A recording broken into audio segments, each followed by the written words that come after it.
Dengue পরিস্থিতি এবছর কোন পর্যায়ে যাবে সেটা এই মুহূর্তে বলা সম্ভব নয়। তবে ডেঙ্গু প্রতিরোধে সর্বোচ্চ প্রস্তুতি নেওয়া হচ্ছে। আগামী ৩ মাস ডেঙ্গু সচেতনতা কর্মসূচি চলবে। সচিবালয়ে এক ব্রিফিংয়ে এসব তথ্য জানিয়েছেন স্বাস্থ্যমন্ত্রী সরদার মোহাম্মদ সাখাওয়াত হোসেন। তিনি বলেছেন, ৬৪ জেলায় চিকিৎসকদের ডেঙ্গু বিষয়ক প্রশিক্ষণ দেওয়া হবে।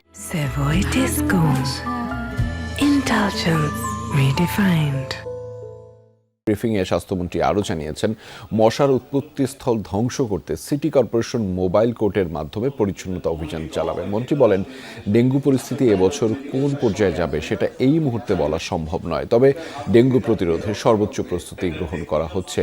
ব্রিফিংয়ে বেসরকারি সকল মেডিকেল কলেজে ডেঙ্গু রোগীদের জন্য 10 ভাগ সিট খালি রাখার নির্দেশনা দেওয়া হয়েছে।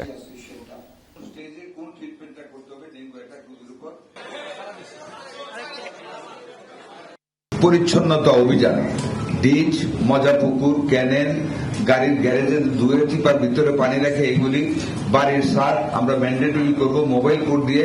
প্রত্যেকটা সন্দেহজনক বাড়িতে যেগুলির ছাদে ওই টব আছে এগুলিকে চেক করার জন্য, যদি না দেয় আমরা মোবাইল কোড করে জরিমানার ব্যবস্থা করব।